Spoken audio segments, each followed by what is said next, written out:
నమస్కారం, నేటి సిటీ న్యూస్కి స్వాగతం. నా పేరు వాజీం. ముందుగా హెడ్లైన్స్.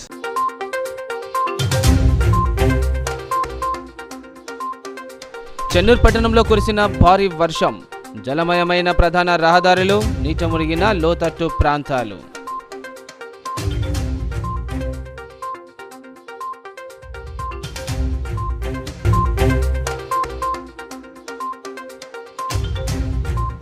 బాధ్యతలు చేపట్టిన సిసిసి నస్పూర్ ఎస్ఐ కరుణాకర్. శాంతి భద్రతల పరిరక్షణకు ప్రజలు సహకరించాలన్న ఎస్ఐ.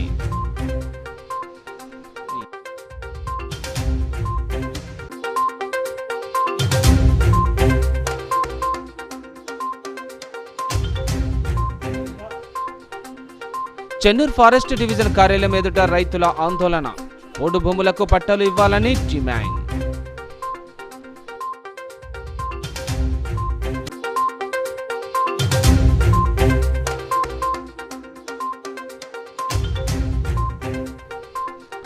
గనుల వేలాన్ని వ్యతిరేకిస్తూ జీఎం ఆఫీసుల వద్ద ఏఐటీయూసీ నిరాహార దీక్షలు.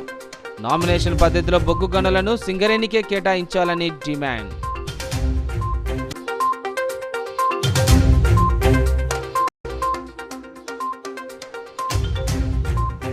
ముగిసిన మంచిర్యాల జిల్లా ఫోటో అండ్ వీడియోగ్రాఫర్స్ జిల్లా స్థాయి క్రికెట్ పోటీలు.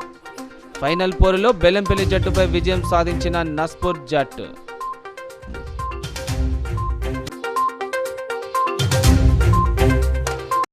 చెన్నూరు పట్టణంలో ఎడతెరిపి లేకుండా భారీ వర్షం కురిసింది. దీంతో ప్రధాన రహదారులన్నీ జలమయమైంది. లోతట్టు ప్రాంతాల్లోని ఇళ్లలోకి వరద నీరు చేరింది. ప్రజలు తీవ్ర ఇబ్బందులు పడ్డారు. మంచిర్యాల జిల్లా చెన్నూరు పట్టణంలో ఎడతెరిపి లేకుండా కురుస్తున్న భారీ వర్షానికి ప్రధాన రహదారులు జలమయమైనాయి. లోతట్టు ప్రాంతాల్లోని పలు ఇళ్లలోకి వరద చేరడంతో తీవ్ర ఇక్కట్లకు గురయ్యారు. పట్టణంలోని మేరవాడలో రోడ్డుపైకి వరద నీరు చేరడంతో ముందస్తు జాగ్రత్తగా అటువైపు రవాణా వ్యవస్థను అధికారులు నిలిపివేశారు.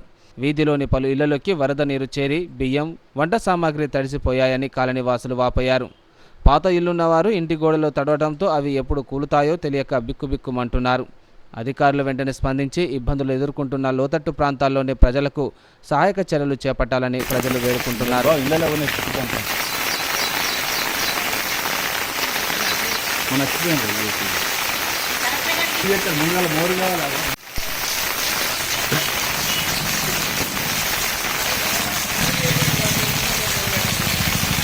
మంచిగా రోడ్డు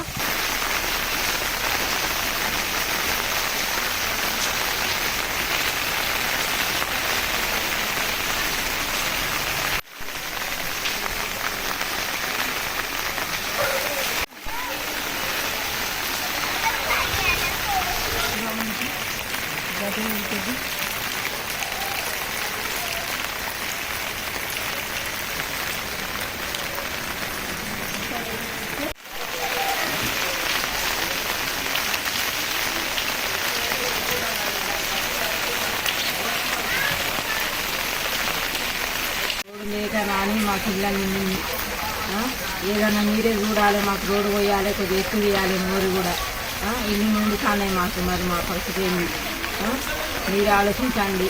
మా ఇండ్లని నిండినాయి నీళ్ళని, బియ్యం బత్తాలన్నీ గడిచినాయి, ఇల్లంతా తోపుతోపైంది కానీ కట్టుకునే స్తోమత లేదు. లేక మాకు ఇళ్ళని నీళ్ళు వస్తాయి, ఇల్లు రాకుండా నీళ్ళు రాకుండా ఏంటి పుణ్యం ఉంటుంది. శాంతి భద్రతల పరిరక్షణకు సిసిసి నస్పూర్ ప్రజలు సహకరించాలని ఎస్ఐ కరుణాకర్ కోరారు. సిసిసి నస్పూర్ ఎస్ఐగా బాధ్యతలు చేపట్టిన అనంతరం ఆయన మాట్లాడుతూ గంజాయి, డ్రగ్స్ బారిన పడి యువత తమ జీవితాలను నాశనం చేసుకోవద్దని సూచించారు. గంజాయి అమ్మకాలు సేవించిన చట్ట ప్రకారం చర్యలు తీసుకుంటామని, నిరంతరం వాటిపై పోలీసులు ప్రత్యేక నిఘా ఉంటుందన్నారు. వాహనదారులు నిబంధనలు పాటించాలని సూచించారు. దొంగతనాలు, ఇతరత్ర నేరాల నియంత్రణకు అన్ని చర్యలు తీసుకుంటామని ఆయన తెలిపారు. I'm Sunakar, sub inspector of police. ఈరోజు నస్పూర్ ఎస్హెచ్ఓ బాధ్యతలు స్వీకరించడం జరిగింది. ఇందు మూలంగా నస్పూర్ పట్టణ ప్రజలకు తెలియనిది ఏమనగా ప్రతి ఒక్కరూ చట్టానికి కట్టుబడి ఉండాలి. ఎవరు కూడా చట్ట వ్యతిరేక కార్యక్రమాలు, అసాంఘిక కార్యక్రమాల్లో పాల్గొనకూడదు. పాల్గొన్నట్లయితే వారిపైన చట్టరీత్యా కఠిన చర్యలు తీసుకోబడతాయి. మెయిన్గా ఇది ఒక సింగరేణి ప్రాంతం కాబట్టి ఇక్కడ యువత చాలా గంజాయి, మత్తు పదార్థాలకి, డ్రగ్స్కి అలవాటు పడి ఉన్నారు. కావున ఎవరున్నా కానీ అలాంటి పనులు చేయవద్దు. చేస్తే వారిపైన కూడా చట్టరీత్యా చర్యలు తీసుకుంటాము. మీకు ఎలాంటి గాంజా రవాణా చేసే వ్యక్తులు కానీ ఎవరైనా ఉన్నట్లయితే మాకు ఇన్ఫర్మేషన్ చేయండి. మేము ఖచ్చితంగా వారిపైన చట్టరీత్యా చర్యలు తీసుకుంటాము. అలాగే మోటార్ వాహనదారులు కూడా ప్రతి ఒక్కరు ట్రాఫిక్ నియమాలను పాటించాలి. ప్రతి ఒక్కరు కూడా హెల్మెట్ ధరించి వాహనం నడపాలని కోరుతున్నాను. మద్యం సేవించి కూడా వాహనాలు నడపవద్దు. అలాంటివి చేసినట్లయితే చట్టపరంగా చర్యలు తీసుకోబడతాయి. ప్రతి ఒక్కరు కూడా మాకు పోలీసుకు సహకరించాలని కోరుతున్నాను. ఆస్తి పంచి ఇవ్వాలని అడిగిన కొడుకును తన తండ్రి పారతో నరికి హత్య చేశాడు. ఈ ఘటన బెల్లంపల్లి మండలం అకినేపల్లి గ్రామంలో చోటు చేసుకుంది. మంచిర్యాల జిల్లా బెల్లంపల్లి మండలం అకినేపల్లి గ్రామంలో దేవ మారాలు తన కొడుకు దేవ వినోదులు గత నెల రోజులుగా ఆస్తి పంచి ఇవ్వాలని గొడవకు దిగటం, తాగి ఇంట్లో నానా రభస చేయడంతో విసుగు చెందిన తండ్రి నిద్రిస్తున్న కుమారుని పారతో నరకగా చుట్టుపక్కల వారు ఆటోలో ప్రభుత్వ ఆసుపత్రికి తీసుకెళ్లారు. పరీక్షించిన వైద్యుడు చనిపోయాడని నిర్ధారించారు. సమాచారం తెలుసుకున్న టూ టౌన్ పోలీసులు శవ పరీక్ష నిమిత్తం ప్రభుత్వ ఆసుపత్రిలోని మార్చురికి తరలించారు. మృతుని తల్లి ఫిర్యాదు మేరకు ఎస్ఐ కేసు నమోదు చేసి దర్యాప్తు చేపట్టారు. అక్కనపల్లి గ్రామంలో ఒక మర్డర్ అయిందని చెప్పి సమాచారం వచ్చింది. సమాచారం బేస్ చేసుకొని మేమంతా కూడా అక్కనపల్లి గ్రామంకి చేరుకోవాలి. అక్కడ దేవమారాలు అనే అతను వాళ్ళ కొడుకు దేవ వినోద్ 30 సంవత్సరాలు తండ్రి కొడుకును పారతోటి కొట్టి చంపినాడు. ఇది గత నెల రోజుల నుండి ఆస్తి తగాదాలు జరుగుతున్నాయి. ఆస్తి పంచి ఇవ్వమని కొడుకు కోరగా తండ్రి పొద్దున ఈరోజు ఉదయం 7 గంటలకు గొడవ జరిగింది. ఆ తండ్రి మళ్ళీ 10 గంటలకు ఊర్లోకి వెళ్ళి పంచాయతీ పెద్ద మనిషిని తీసుకొస్తాను మళ్ళీ రిటర్న్ వచ్చి ఆడ మంచం మీద నిద్రపోతున్నటువంటి కొడుకు దేవ వినోద్ను పారతోటి నెత్తి మీద పుట్టింది. అతను సీరియస్గా ఇంజూర్ కాగానే ఇంటి పక్క వాళ్ళు ఆటోలో తీసుకొని ప్రభుత్వ ఆసుపత్రికి తీసుకొచ్చిన తర్వాత డాక్టర్ గారు పరీక్షించి చనిపోయాడని చెప్పి తెలిపినారు. ఈ డిసీసీడీ యొక్క భార్య డిసీసీడీ యొక్క మదర్ దేవక్క ఇచ్చిన ఫిర్యాదు మేరకు ఒక మన మర్డర్ కేసు రిజిస్టర్ చేసుకొని ఇన్వెస్టిగేషన్ చేశారు. తన కుమారుడు అతని అనుచరుల భూ కబ్జాలు మాఫియా బాగోతాల నుండి పట్టణ ప్రజల దృష్టికి మరల్చాలడానికే మాజీ ఎమ్మెల్యే దివాకర్ ఎమ్మెల్యే కొకిరాల ప్రేమ్సాగర్పై అసత్య ఆరోపణలు చేస్తున్నారని మంచిర్యాల పట్టణ కాంగ్రెస్ అధ్యక్షుడు తూముల నరేష్ ఆరోపించారు. మాజీ ఎమ్మెల్యే మంచిర్యాల జిల్లా కేంద్రంలో విలేకరుల సమావేశంలో ఎమ్మెల్యే ప్రేమ్సాగర్పై చేసిన బూటకపు ఆరోపణలకు కౌంటర్గా కాంగ్రెస్ పార్టీ ఆధ్వర్యంలో విలేకరుల సమావేశం ఏర్పాటు చేసి మాజీ ఎమ్మెల్యే ఆరోపణలను తిప్పికొట్టారు. ఈ సందర్భంగా బ్లాక్ కాంగ్రెస్ అధ్యక్షుడు పూదారి తిరుపతి మాట్లాడుతూ రౌడీయిజం, గుండాయిజం చేయించడంలో మాజీ ఎమ్మెల్యే అతని కుమారుడు విజిత్ రావులకు అలవాటేనని, గతంలో ఎన్నికల సమయంలో స్థానిక రౌడీలు చాలాదన్నట్లు రాయలసీమ నుంచి రౌడీలను తెప్పించి పట్టణ ప్రజల్లో భయాందోళనకు సృష్టించిన సంఘటన ప్రజలు మర్చిపోలేదని ఆయన అన్నారు. ఎమ్మెల్యే ప్రేమ్సాగర్రావు గతంలో ఓడిపోయినప్పటికీ ప్రజలకు 100 కోట్లు ఖర్చు చేసి సేవలు అందించిన చరిత్ర ఆయనకు ఉందని, సంపాదించుకోవాలంటే సొంత వ్యాపారాలు ఎన్నో ఉన్నాయని దివాకర్కు సమాధానమిచ్చారు. గత 5 సంవత్సరాల కాలంలో మాజీ ఎమ్మెల్యే అనాలోచిత నిర్ణయాల వలన జరిగిన నష్టాలను సరిచేయడంతో పాటు పట్టణ అభివృద్ధికి ఎన్నో కార్యక్రమాలను చేపడుతున్నారని, ఇది చూసి ఓర్వలేకే ఇలాంటి ప్రెస్ మీట్లో అసత్యపు ఆరోపణలు చేస్తున్నారని అన్నారు. మాజీ ఎమ్మెల్యే అసత్యపు అబద్ధ ఆరోపణలు మానుకొని పట్టణ అభివృద్ధికి కలిసి రావాలని ఆయన హితవు పలికారు. మరి ఖండించే ముందు మరి అది తెలిసి మాట్లాడినా లేకపోతే తెలియక మాట్లాడినా అర్థం చేసుకోవాలి. ఏదైతే మరి గత 10 ఏళ్ళ నుండి మరి 324 సర్వే నెంబర్లో 57 ఎకరాలు భూ కబ్జా చేసామని చెప్పేసి ఎన్నో సందర్భాల్లో ప్రజలందరికీ తెలిసే విధాల మరి ఇటు పేపర్లో పత్రికలు వచ్చినాయి, మరి ప్రింట్ మీడియా ఎలక్ట్రానిక్ అన్ని విధాలు వచ్చినాయి. మరి ఇప్పటికీ స్పందన లేదు. అదేవిధంగా చూసుకుంటే మీ అనుసరైనటువంటి మీ కుమారుడు వచ్చినటువంటి ఈ గడప రాకేష్ అనే వ్యక్తి ఎంతోమందిని మరి కొట్టిన సందర్భాలు ఉన్నాయి. మరి వాళ్ళు కూడా వాళ్ళే కొడతారు, వాళ్ళ మీద అక్రమ కేసులు కూడా బనాయించిన మరి సందర్భాలు ఉన్నాయి. అంతేకాకుండా మరి ఎలక్షన్ల ముందు పెద్దలు ప్రేమ్సాగర్రావు గారు మరి ఓడిపోవాలని చెప్పేసి ఎన్నో కుట్రలు పడిన సందర్భం కూడా మీ చిత్రంలో ఉంది. రాయలసీమ నుండి మరొక 10 మంది గూండాలను అనుకొని రౌలను దించి ఇక్కడ వారి మీద దుష్ప్రచారం చేసే విధంగా మరి ఎన్ని విధాలు వాడాలో అన్ని విధాలు వాడిన సందర్భం ఏదైతే మరి షట్టర్ల కింద రాత్రి అందరూ పడుకున్న తర్వాత దుకాణాలన్నీ మూసిన తర్వాత మార్కెట్లలో షట్టర్లు లేపి మరి వాటి కింద ఇవి పత్రాలు పేపర్కి వచ్చిన కటింగ్ పత్రాలు కావచ్చు ఇలా ఈ విధంగా మరి మీ అనుచరుల చేత చేసిన సందర్భాలు మీరు మర్చిపోయారని చెప్పేసి అడుగుతున్నాం. అది మర్చిపోకముందే మళ్ళీ పెద్ద ప్రేమసారావు గారికి మరి పార్టీలో సముచిత న్యాయం కల్పించే సందర్భంలో మరి మంత్రివర్గంలో స్థానం వచ్చే సందర్భంలో మళ్ళీ ఒక దుష్ప్రచారానికి తెరలేపి మళ్ళీ కూడా అనుచరుల పేరు అని చెప్పేసి మళ్ళీ షట్టర్ లేపి మళ్ళీ మా పేపర్లు ఇవ్వడం జరిగింది. చాలా దారుణమైన పరిస్థితి మంచిగా నెలకొంది. ఎప్పుడు ఏ అవకాశం పెద్ద ప్రేమసారావుకి వచ్చినా కూడా అడ్డుకునే దిశగా ఇటు దివాకర్ రావు కావచ్చు, విజిత్రావు కావచ్చు, మరి అనుచరులు ఎప్పటికప్పుడు మరి గోతిగా నక్కలాగా వేచి చూస్తున్నారు. ఆ మొన్నటి సందర్భమే దానికి మరి సాక్ష్యం అని చెప్పవచ్చు. అదేవిధంగా పెద్దలు ప్రేమసారావు గారి గురించి మాట్లాడుతూ ఏదైతే మరి 5 ఏళ్లలో 100 కోట్లు లక్ష్యం పెట్టుకున్నారు, 100 కోట్ల రూపాయలు సంపాదిస్తారని చెప్పేసి చెప్పడం జరిగింది. అయ్యా మీకు చెప్తున్నాం, మీ కళ్ళు ఎడ మూసుకపోయినాయో అర్థమవుతలేదు కానీ మా పెద్దలు మరి ప్రేమసారావు గారు ఎమ్మెల్యే కాకముందే మరి 100 కోట్లు ఖర్చు పెట్టిన సందర్భం, సేవ రూపంలో ఖర్చు పెట్టిన సందర్భం చెప్తున్నాం. అతనికి వారి కుటుంబ సభ్యులకు కావచ్చు, సురేఖమ్మ కావచ్చు, మరి సేవ చేసే గుణమే తప్ప మరి కబ్జా చేయడమో లేకపోతే 100 కోట్ల సంపాదన ధ్యేయంగా పెట్టడం అవసరం లేదు. వారికి ఏదైతే బిజినెస్లు ఉన్నాయి, వారికి సంబంధించిన వ్యాపారాలు ఉన్నాయి, మరి వ్యాపారాల్లో సంబంధించిన సొమ్ము తీసుకొచ్చి ఇక్కడ పేద ప్రజలకు మరి సేవ చేస్తున్నారు తప్ప మీలాగా మరి మీరు ఏ స్థాయి నుంచి వచ్చారో ఇప్పుడు ఏ స్థాయిలో అని చెప్పేసి మీరు గుర్తిరాలని చెప్పేసి చెప్పడం జరుగుతుంది. అంతేకాకుండా ఏదైతే మరి నిన్ను ఈ యొక్క ప్రజలు ఓడగొట్టిరంటే దానికి ముఖ్య కారణాలు ఎన్నో ఉన్నాయి. దాంట్లో భాగంగా మార్కెట్ న్యాయాన్ని తీసుకొచ్చి ఐబీలో కట్టిన సందర్భం ఎవ్వరికి ప్రజలందరికీ ఇష్టం లేకుండా మార్కెట్ న్యాయాన్ని కట్టినావు. అదే మార్కెట్ న్యాయాన్ని మళ్ళీ కొనసాగాలని చెప్పేసి CDMA అంటే commissioner and director of municipal administration వాళ్ళకు మొన్నటికి మొన్న కూడా నువ్వు లెటర్ ఇచ్చిన వాళ్ళని చెప్పేసి మీకు ప్రశ్నించడం జరుగుతుంది. ఈ విధంగా మరి ప్రజలకు అవసరం లేని పనులు మీరు చేస్తారు, ప్రజలకు అక్కర్లేని మరి అవసరాలు లేని మరి అభివృద్ధి మరి చేసామని చెప్పుకుంటూ తప్ప ఎక్కడే చేసామని చెప్పి అడుగుతున్నాం.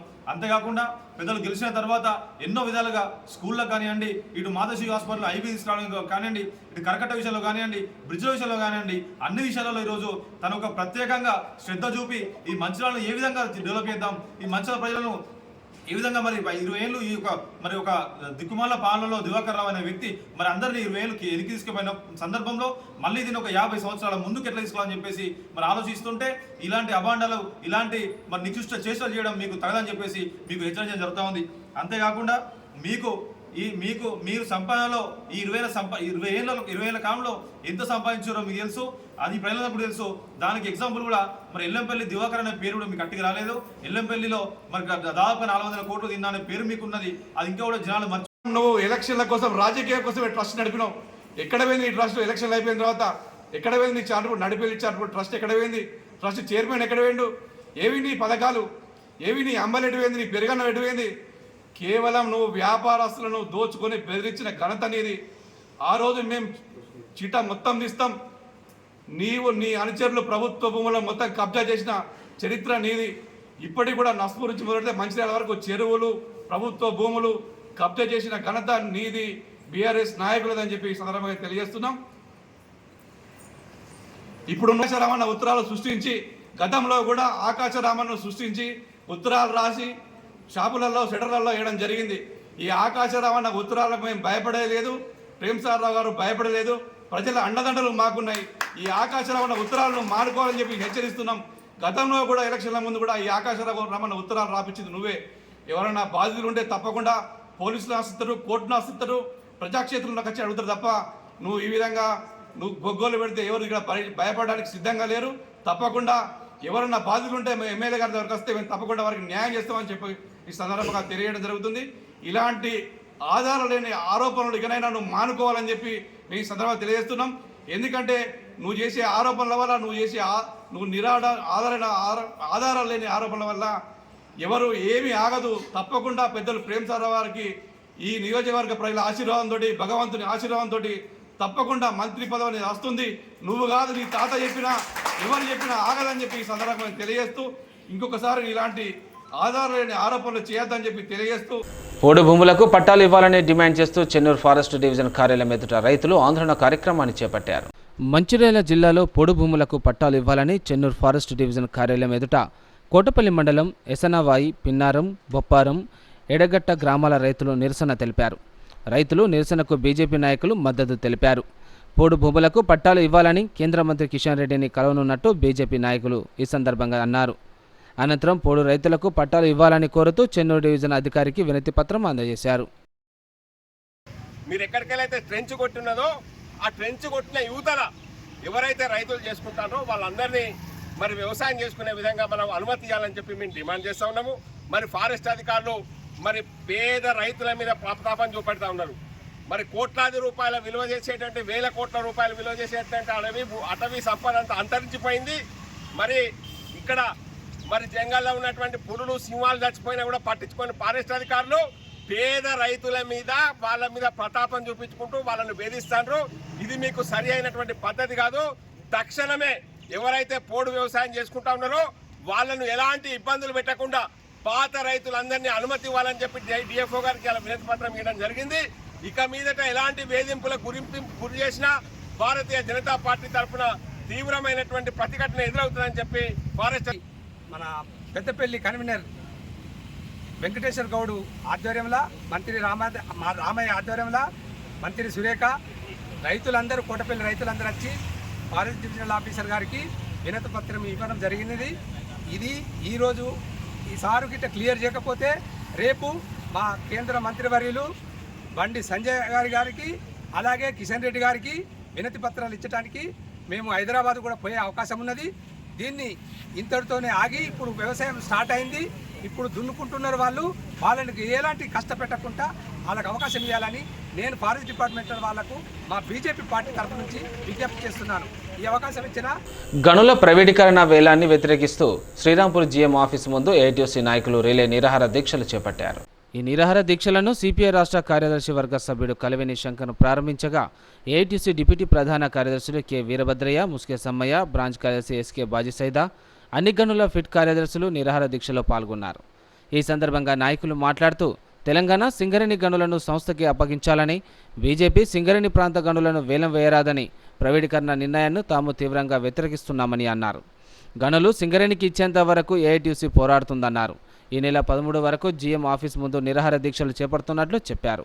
కేంద్ర ప్రభుత్వం సింగరేణికి నామినేషన్ పద్ధతిలో గనులు కేటాయించాలని డిమాండ్ చేశారు. ఈ కార్యక్రమంలో ఏఐటీయూసీ ఏరియా సహాయ కార్యదర్శి కొమరయ్య, సిపిఐ మండల కార్యదర్శి జోగుల మల్లయ్య, జిల్లా సమితి సభ్యుడు మిర్యాల రాజేశ్వరరావు, నాయకులు కారికురి నగేష్, అఫ్రోజ్ ఖాన్, లింగం రవి, లక్ష్మణ్ సదానందం తదితరులు పాల్గొన్నారు. సంక్షేమ పథకాల మీద కానీ లేకపోతే ఈ బొగ్గుబావులకు సంబంధించినటువంటి రక్షణ విషయంలో కానీ అనేకమైనటువంటి బూటకపు మాటలు చెప్పేటువంటి ఈ కేంద్ర ప్రభుత్వాలు చట్టాలు చేసే కాడ కార్మిక వర్గానికి వ్యతిరేకంగా చట్టాలు చేస్తూ ఉన్నారు. ఈ వేలం పాటల ద్వారా ఈ సంస్థకు నష్టం జరుగుతుంది. ఇలా జనరల్ మజూర్ నుంచి మొదలుకుంటే జీఎం వరకు కూడా సంస్థ ఉంటేనే మనం అందరం ఉంటాం. ఈ వాస్తవాన్ని గమనించి అందరూ కూడా జరుగుతున్నటువంటి పోరాటంలో భాగస్వామ్యం కావాలి. ఈ వేలం పాటలు నిలిపివేసుకోవాలి. ఈ కేంద్ర ప్రభుత్వానికి వ్యతిరేకంగా ధీటైనటువంటి విలీనం కాలే అయినా ఏటీసీ పోరాటం మేరకు మరి నైజాం ప్రభుత్వం పోరాటం చేసి మరి నైజాం లండన్ వెళ్ళి ఇది తట్టుకోలేక కమ్యూనిస్టులు కార్మిక వర్గం వ్యతిరేకత అవుతుందని ఆయన లండన్ వెళ్ళి స్టాక్ ఎక్స్చేంజ్లో షేర్లు మొత్తం కొనడం జరిగింది. ఆనాడు నైజాం ప్రభుత్వం కింద వచ్చింది. తర్వాత నైజాం వ్యతిరేకంగా పోరాటం చేసి మళ్ళీ ప్రభుత్వ పరంగా తీసుకురావడం జరిగింది. దీని వెనుక ఏఐటీసీ త్యాగదనులు అందరూ అమరులైనటువంటి చరిత్ర కూడా ఏఐటీసీకి ఉన్నది. ఇప్పుడు పోతాంటే ఏదో వేలంపాటే కేంద్ర ప్రభుత్వం మరి పెడితే ఊరుకునే సమస్య లేదు. దీని పెద్ద ఎత్తున ఆందోళన చేస్తాం. రామగుండంకి వచ్చినప్పుడు ప్రధానమంత్రి ఏమన్నాడు? నేను సింగరేణిని ప్రైవేటీకరించా అన్నాడు. మేము ఆనాడు ఆందోళన చేసినాం. కమ్యూనిస్టు పార్టీగా ఏఐటీసీగా ఆందోళన కార్యక్రమం చేపడితే గో బ్యాక్ మోడీ అని మేము పెద్ద ఎత్తున. చెన్నూరుకు తలమానికంగా గుర్తింపు పొందిన పట్టు పరిశ్రమ ఉనికికి ముప్పు వాటిల్లింది. కేంద్ర రాష్ట్ర పట్టు పరిశ్రమల శాఖకు చెందిన 208 ఎకరాల ప్రభుత్వ భూమిలోని సుమారు 80 ఎకరాల అక్రమార్కుల అధీనంలోకి చేరింది. కొందరు వ్యక్తులు రాత్రి వేళలో ఏరుమద్ది చెట్లను నరికివేసి పగలు చదును చేసి ఆక్రమించుకుంటున్నారు. చదును చేసిన భూమిలో విత్తనాలు వేసుకుంటున్నారని, ఈ విషయమై ఉన్నతాధికారులకు సమాచారం అందించామని ఏడి భగవానులు తెలిపారు. గత కొన్ని సంవత్సరాలుగా ఈ కబ్జాల పర్వం కొనసాగుతుందని తెలిపారు. పట్టుగుళ్ల పెంపకం ద్వారా వందలాది మంది రైతులకు ఉపాధి కల్పించే ప్రభుత్వ భూములు దర్జాగా కబ్జాకు గురవుతున్నాయని ఆవేదన వ్యక్తం చేశారు. దీంతో పట్టు భూములు అన్యక్రాంతంపై పట్టు రైతుల ఉపాధిపై ప్రభావం పడుతుందని పేర్కొన్నారు. పట్టు పరిశ్రమకు చెందిన భూముల్లో ఉన్న ఏరుమద్ది చెట్లను నరికివేసి భూములను ఆక్రమిస్తున్న వారిపై చర్యలు చేపట్టి భూమి అన్యక్రాంతం కాకుండా హద్దులు వేసి శాఖకు అప్పగించాలని ఏడి భగవానులు పేర్కొన్నారు. శాతం భూభాగం ఆక్రమణకు గురైంది. రాత్రులు ప్రొక్లైనర్స్, జేసీబీలు, బ్లేడ్ ట్రాక్టర్లు పెట్టి ఉన్న చెట్లని, పచ్చటి చెట్లని నరికేయడం, పగలు చదును చేసి పత్తి విత్తనాలు విత్తడం జరుగుతుంది. ఇందులో చోటామోటా నాయకులు బాగా ఎక్కువగా ఇన్వాల్వ్ అయి ఉన్నారు. ఏదైనా అంటే వాళ్ళు మాకు హాని తలబెట్టే మాటలు కూడా చేస్తున్నారు. ఏదైనా సరే దీనివల్ల మేము ఉన్నతాధికారుల దృష్టికి ఎంతమందికి తీసుకెళ్ళినా, పోలీస్ స్టేషన్కి వెళ్ళినా ఇంతవరకు సరైన చర్యలు తీసుకోవడం జరగలేదు. ఈ విధంగా సెంట్రల్ గవర్నమెంట్ ఆధ్వర్యంలో సర్వే జరిగింది. దీని మీద ఏజీ ఆడిట్ రిపోర్ట్కి మేము రిప్లై ఇచ్చినాము. పై అధికారుల నుంచి మాకు సూచనలు అందిన తర్వాత తదుపరి చర్యలు మేము తీసుకుంటాము. స్టేట్ గవర్నమెంట్ ఆధ్వర్యంలో ఉన్నటువంటి 208 ఎకరాల్లోనూ ప్రస్తుతము 10 ఎకరాలు కూడా 10 ఎకరాల్లో కూడా మొక్కలు లేకుండా దయనీయ పరిస్థితిలో ఉంది. సెంట్రల్ గవర్నమెంట్ ఆధ్వర్యంలో ఉన్నటువంటి 90 ఎకరాల్లోనూ ప్రస్తుతానికి చక్కగా మొక్కలు పెరుగుతున్నాయి. ఇంతవరకు ఎక్కువ ఆక్రమణకు గురి కాలేదు. ఈ మా సెంట్రల్ సిల్క్ బోర్డు ఆధ్వర్యంలో చుట్టుపక్కల గ్రామాల్లో చాలామందికి మేము ప్రతి సంవత్సరము కొన్ని వందలాది పని దినాలు కల్పిస్తూ, వేలాది పని దినాలు కల్పిస్తూ వాళ్ళకి ఉపాధి కల్పిస్తున్నాము. తరువాత మా దగ్గర తీసుకున్నటువంటి విత్తనాల ద్వారా రైతులు సుమారుగా సంవత్సరంలో ఒక పంటకి 50 రోజులు కష్టపడితే ₹1,00,000 వరకు ఆదాయం పొందుతున్నారు. ఈ విధంగా వారు చెట్లని నరికి ఉన్న భూమిని ఆక్రమించి పత్తి వేసుకుంటే 7 నెలలు 8 నెలలు కష్టపడితే 10 నెలలు కష్టపడితే వచ్చే ఆదాయం కన్నా ఒక్క 50 రోజులు 60 రోజుల్లోనే అంత ఆదాయము, పెట్టుబడి లేని ఆదాయము మా దశల పంటను పండించుకోవడం వల్ల వస్తుంది. నేను చుట్టుపక్కల ఆక్రమించినటువంటి ఆక్రమణదారులకి మేము చాలా విజ్ఞప్తులు చేశాము. ఆ ఆక్రమణల్లో దశల మొక్కల్ని పెంచుకొని తద్వారా దశల్ని పెంచి దేశానికి, పర్యావరణానికి ఉపయోగపడుతూ లాభం కూడా పొందండి. సంవత్సరానికి ₹1,00,000 తక్కువ కాకుండా ఆదాయం వస్తుంది. ఈ విజ్ఞప్తులు ఎన్ని చేసినా ఆక్రమణలు ఆగట్లేదు. దీని మీద పోలీసుల దృష్టికి తీసుకెళ్ళాము, పలుమార్లు పోలీసుల దృష్టికి తీసుకెళ్ళాము.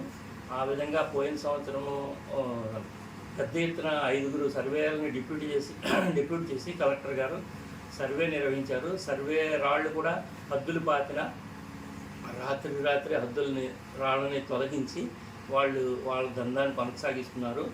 ఇది ప్రతి సంవత్సరం మాకు ఒక తలపోటు సమస్యగా తయారైంది. దీని మీద ఉన్నతాధికారులు, రాష్ట్ర ప్రభుత్వానికి సంబంధించిన ఉన్నతాధికారులు కూడా సరైన దృష్టి పెడితే ₹1,00,00,000 విలువ చేసే గవర్నమెంట్ ల్యాండ్ అన్యాక్రాంతం కాకుండా తగిన చర్యలు తీసుకుంటే దశల పెంపకానికి చేదోడు వాదోడుగా ఉంటూ గిరిజన, బడుగు, బలహీన వర్గాలకి, భూమి లేని నిరుపేదలకి ప్రతి సంవత్సరం ఆదాయం తెచ్చే వనరు కింద ఉపయోగపడుతుంది.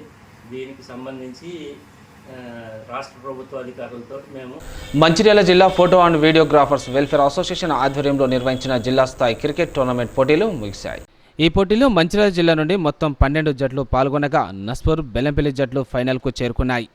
సోమవారం శ్రీరాంపూర్లోని కృష్ణాకారణి శాంతి స్టేడియంలో ఈ 2 జట్ల మధ్య ఫైనల్ పోరు జరిగింది. టాస్ గెలిచి బ్యాటింగ్ ఎంచుకున్న నస్పూర్ జట్టు నిర్ణీత ఓవర్లలో 92 పరుగులు సాధించింది. అనంతరం బ్యాటింగ్కు దిగిన బెల్లంపల్లి జట్టు 64 పరుగులు చేసి ఆలౌట్ అయింది. విన్నర్స్గా నిలిచిన నస్పూర్ జట్టులో చిన్న సుధాకర్ చక్కటి ప్రతిభ కనబర్చి మ్యాన్ ఆఫ్ ది సిరీస్ కైవసం చేసుకున్నాడు. విన్నర్స్, రన్నర్స్ జట్లకు మంచిర్యాల జిల్లా photo and videographers welfare association సభ్యుడు బహుమతులను ప్రదానం చేశాడు. ఈ సందర్భంగా అసోసియేషన్ జిల్లా అధ్యక్షుడు నల్ల సతీష్ మాట్లాడుతూ క్రీడలు మానసిక ఉల్లాసానికి ఎంతో ఉపయోగపడతాయని అన్నారు. ఫోటో అండ్ వీడియోగ్రాఫర్స్ మానసిక ఒత్తిడిని జయించడానికి ఇలాంటి క్రీడలు ఎంతగానో దోహదపడతాయని తెలిపారు. సీజన్ 2 క్రికెట్ టోర్నమెంట్ పోటీలో అందరూ క్రీడాస్ఫూర్తితో ఆటలు కొనసాగించడం అభినందనీయమన్నారు.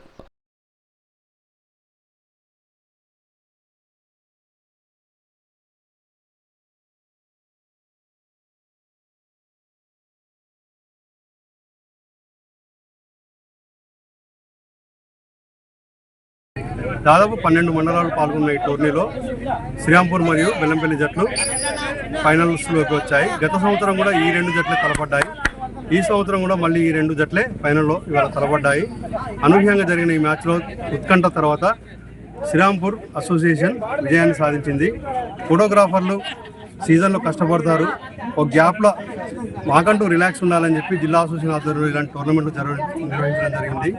దీనికి పూర్తిగా అన్ని మండలాల క్రీడాకారులు, ఫోటోగ్రాఫర్, క్రీడాకారు మిత్రులు మరియు స్పాన్సర్లు సహకరించి ఈ కార్యక్రమాన్ని విజయవంతం. చెన్నూరు పట్టణంలో మాజీ ముఖ్యమంత్రి దివంగత వైఎస్ రాజశేఖర రెడ్డి జయంతి వేడుకలను కాంగ్రెస్ నాయకులు ఘనంగా నిర్వహించారు. ఎమ్మెల్యే క్యాంప్ కార్యాలయంలో కేక్ కట్ చేసి మిఠాయిలు పంచారు. వైఎస్ రాజశేఖర రెడ్డి 75వ జయంతి సందర్భంగా చెన్నూరు పట్టణంలో కాంగ్రెస్ కార్యకర్తలందరం కలిసి జయంతి ఉత్సవాలు జరుపుకోవడం జరిగింది. వైఎస్ రాజశేఖర రెడ్డి కాంగ్రెస్ పార్టీని నిలబెట్టడానికి ఎంతో కష్టపడి 6 నెలలు కష్టపడి పాదయాత్ర చేసి జలయజ్ఞం పేరు మీద రైతులకు ఎంతో మేలు చేయడం జరిగింది. 108 స్థాపించి ప్రతి వాళ్ళ గుండె చప్పుడు విన్న గొప్ప మహానుభావుడు. అందరూ ఆరోగ్యంగా ఉండాలని ఆరోగ్యశ్రీ పథకం, రాజీవ్ ఆరోగ్యశ్రీ పథకం పెట్టి అందరిని ఆదుకున్న గొప్ప వ్యక్తి. అట్లాగనే రాజశేఖర్ రెడ్డి గారు ఒకటే టైం అదే ఆరోగ్యశ్రీ పథకాన్ని ఆ రోజు 5 లక్షలకైతే ఇప్పుడున్న ప్రస్తుత ముఖ్యమంత్రి రేవంత్ రెడ్డి గారు 10 లక్షలకు చేయడం అనేది మేము కాంగ్రెస్ పార్టీ తరఫున ఉన్న కార్యకర్తలుగా ఆనందాన్ని వ్యక్తం చేస్తున్నాం. వైఎస్ రాజశేఖర్ రెడ్డి భారతదేశంలోనే ఐటీ ఇన్ఫర్మేషన్ను రాజీవ్ గాంధీ తీసుకొస్తే దాన్ని ఐటీ ఇన్ఫర్మేషన్ను భారతదేశం నుంచి మన తెలంగాణ అప్పుడున్న ఉమ్మడి ఆంధ్రప్రదేశ్ రాష్ట్రం తీసుకొచ్చిన ఘనత వైఎస్ రాజశేఖర రెడ్డి వస్తుంది. విలేజ్ బ్రాడ్బ్యాండ్ నెట్వర్క్ ద్వారా రాష్ట్రంలో ప్రతి విలేజ్ నెట్వర్క్ అందించాలనే ఉద్దేశంతో ఆ రోజే ఐటీ ఇన్ఫర్మేషన్ను మన రాష్ట్రానికి తీసుకొచ్చిన ఘనత వైఎస్ రాజశేఖర రెడ్డి ఈ సందర్భంగా తెలియజేస్తున్నాను. కాగా ఉమ్మడి ఆంధ్రప్రదేశ్ ముఖ్యమంత్రి వైఎస్ జయంతి వేడుకలను క్యాతన్పల్లి మున్సిపాలిటీ నాయకులు ఘనంగా నిర్వహించారు. ఈ సందర్భంగా కాంగ్రెస్ పార్టీ పట్టణ అధ్యక్షుడు పల్లెరాజు, టీపీసీసీ రఘునాథ్ రెడ్డి వైఎస్ఆర్ చిత్రపటానికి నివాళులు అర్పించి మాట్లాడారు. వైఎస్ఆర్ ఉమ్మడి రాష్ట్రంలో పాదయాత్ర చేసి ప్రజల కష్టాన్ని స్వయంగా తెలుసుకొని ముఖ్యమంత్రి అయిన వెంటనే రైతులకు 9 గంటల ఉచిత విద్యుత్, ఆరోగ్యశ్రీ, విద్యార్థులకు ఫీజు రియంబర్స్మెంట్ ద్వారా ఉచిత విద్యను అందించిన ఘనత వైఎస్ఆర్కి దక్కుతుందన్నారు. అంతేకాకుండా పేదలకు ఉపాధి హామీ కల్పిస్తూ రేషన్ కార్డులు, పింఛన్లు ఇప్పించారన్నారు. ఎస్సీ, ఎస్టీ, బీసీ వర్గాలకు చెందిన వారికి కార్పొరేషన్ ద్వారా రాయితీలు అందించిన మహానేత రాజశేఖర్ రెడ్డి అని కొనియాడారు. కాంగ్రెస్ పార్టీలో జయంతి కార్యక్రమం చేయడం జరుగుతుంది. ఆ రోజుల్లో ముఖ్యమంత్రి రాజశేఖర్ రెడ్డి ఉన్నప్పుడు పేద ప్రజలను దృష్టిలో పెట్టుకొని 1600 కిలోమీటర్లు పాదయాత్ర చేస్తూ ఏమేమి అవసరాలు ప్రజలకు తెలుసుకొని, ఒకవేళ పేదవాడు చదువుకోవాలంటే చాలా ఇబ్బందులు ఉండే అప్పటికప్పుడు ఫీజు రియంబర్స్మెంట్ అని చేసుకోవడం జరిగింది. అదే కాకుండా దారింట వెళ్తుంటే యాక్సిడెంట్ అయినట్టయితే 5-10 నిమిషాల్లో అంబులెన్స్ రావడం జరుగుతుంది. ఇట్లాంటి కార్యక్రమం చాలా చేసిండు. ఇదే కాకుండా రైతులకు ఏదైతే ఉందో పనిముట్లు ఇప్పించడం జరిగింది. ట్రాక్టర్ కావాలంటే సబ్సిడీలో ఇలాంటి కార్యక్రమం చాలా చేయడం జరిగింది. ₹1,00,000 మాఫీ చేయడం జరిగింది. కరెంటు కూడా ఇవ్వడం జరిగింది రైతులకు ఉచితంగా. ఇలా ఆయన ఆశయాలను కొనసాగించాలని కోరుకుంటున్నాను. అలాగే స్వర్గీయ మాజీ ముఖ్యమంత్రి వైఎస్ రాజశేఖర రెడ్డి 75వ జయంతి సందర్భంగా ఎమ్మెల్యే క్యాంప్ B1 కార్యాలయంలో ఉమ్మడి ఆదిలాబాద్ జిల్లా మాజీ ప్రధాన కార్యదర్శి సోతుకు సుదర్శన్ ఆధ్వర్యంలో పూల మాలలు వేసి ఘనంగా నివాళులర్పించారు. సుదర్శన్ మాట్లాడుతూ వైఎస్ రాజశేఖర రెడ్డి ముఖ్యమంత్రిగా ఉన్నప్పుడు అనేక సంక్షేమ పథకాలను ప్రవేశపెట్టారని, ఇంద్రమ్మ ఇల్లు, ఫీజు రియంబర్స్మెంట్, 108 సేవలు, అలాగే ఆరోగ్యశ్రీ వంటి పేద ప్రజలకు ప్రవేశపెట్టిన ఉమ్మడి ఆంధ్రప్రదేశ్ ప్రజలకు నేటికి మరవలేవని, వైఎస్ఆర్ పేద ప్రజల గుండెలో చిరస్థాయిగా నిలుస్తారని అన్నారు. రెండు రాష్ట్రాలు దేశాల వ్యాప్తంగా కూడా ఆయన సేవలను, ఆయన స్ఫూర్తిని తీసుకొని ఈరోజు అందరూ కూడా కార్యక్రమం చేయడం జరుగుతూ ఉన్నది. కాబట్టి ఆయన మరి మొట్టమొదటిగా ప్రజలకు ఉచిత కరెంటు మీద నేను ఇస్తానని చెప్పి మొట్టమొదటి సంతకం పెట్టినటువంటి మహానాయకులు. దాన్ని స్ఫూర్తిగా తీసుకొని ఈనాడు మరి రేవంత్ రెడ్డి గారు కూడా వారు చేసిన సేవలను గుర్తు తీసుకొని ప్రతి ఒక్కటి ఆ రోజు చేసిన వాటితో సమానంగా ఇంకా కొంత ఎక్కువ పథకాలు పెట్టి ప్రజలకు అందించాలనే ఉద్దేశంతో చేయడం జరిగింది. ఆనాడు మరి హాస్పిటల్ తీసుకుపోవడానికి బీదలకు కష్టకాలంలో ఉన్నదని చెప్పేసి మరి 108 కావచ్చు 104 అంబులెన్సులు పెట్టడం జరిగింది. మరి ఇందిరమ్మ ఇల్లు ఇచ్చినటువంటి గొప్ప నాయకులు. మరి ఇందిరమ్మ ఇల్లు అంటే మరి ఉన్నవాళ్ళు ఉన్న స్థాయిలో ఉన్నా లేని వారికి మాత్రం గుడిసెలేసుకొని ఉండే వాటికి కూడా ఒక స్థాయిలో బతకాలని వాళ్ళు కూడా మాతో సమానంగా బ్రతకాలనే ఉద్దేశంతో వాళ్ళకు కూడా స్లాబ్ పోసుకొని కట్టుకునే ఇల్లుకు పైసలు ఇచ్చి వాళ్ళకు సహకరించడం జరిగింది. మరి దాంతోపాటు మరి భూములు ఇచ్చినటువంటి సందర్భాలున్నాయి. మరి ఇంకా ఎన్నో పథకాలు ఇచ్చి సంక్షేమ పథకాలు ఇచ్చి మరి పేదలను ఆదుకున్నటువంటి మహానాయకుడు. ఈరోజు మనమందరం కూడా కార్యకర్తలు నాయకులందరూ కూడా ఆయన స్ఫూర్తిగా తీసుకొని కాంగ్రెస్ పార్టీ జెండాను భుజస్కంధాల మీద పెట్టుకొని ప్రతి నాయకుడు ఆయనను స్ఫూర్తిగా తీసుకొని రేవంత్ రెడ్డి నాయకత్వంలో మరి రాహుల్ గాంధీ గారి నాయకత్వంలో ఈరోజు మనం దేశవ్యాప్తంగా తీసుకున్నా మరి రాష్ట్ర వ్యాప్తంగా తీసుకున్నా మనం అందరం ఒక్కటై కలిసికట్టుగా ఆయన స్ఫూర్తితో పనిచేయడం వల్లనే ఈరోజు మనం గవర్నమెంట్ సాధించడం జరిగింది. రానున్న రోజులలో ఇంకా మనం కష్టపడి పనిచేసినట్టయితే దాదాపు 10 నుంచి 15 సంవత్సరాలు కేంద్ర రాష్ట్రాలలో మనం కాంగ్రెస్ పరిపాలన పెట్టుకొని ప్రజలకు సేవలు అందించే విధంగా చేయాలని చెప్పేసి ఈ కార్యక్రమాన్ని సహకరించినటువంటి మా కార్యకర్త నాయకులందరూ. సిటీ న్యూస్ ముగించే ముందు హెడ్లైన్స్ మరోసారి.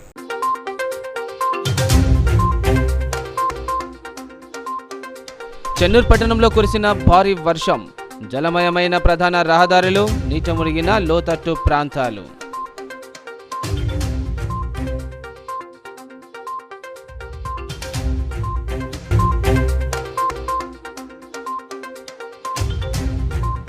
బాధ్యతలు చేపట్టిన CCC Naspur SI Karunakar.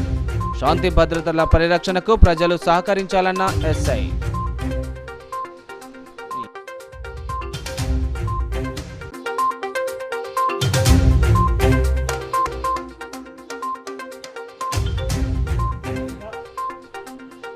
Chennur forest division కార్యాలయం ఎదుట రైతుల ఆందోళన, పోడు భూములకు పట్టాలు ఇవ్వాలని డిమాండ్.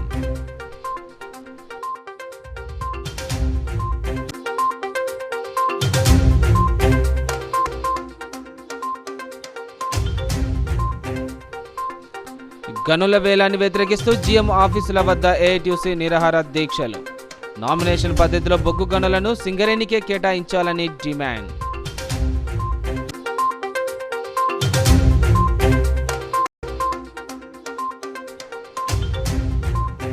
ముగిసిన మంచిర్యాల జిల్లా ఫోటో అండ్ వీడియోగ్రాఫర్స్ జిల్లా స్థాయి క్రికెట్ పోటీలు. ఫైనల్ పోరులో బెల్లంపల్లి జట్టుపై విజయం సాధించిన నస్పూర్ జట్టు.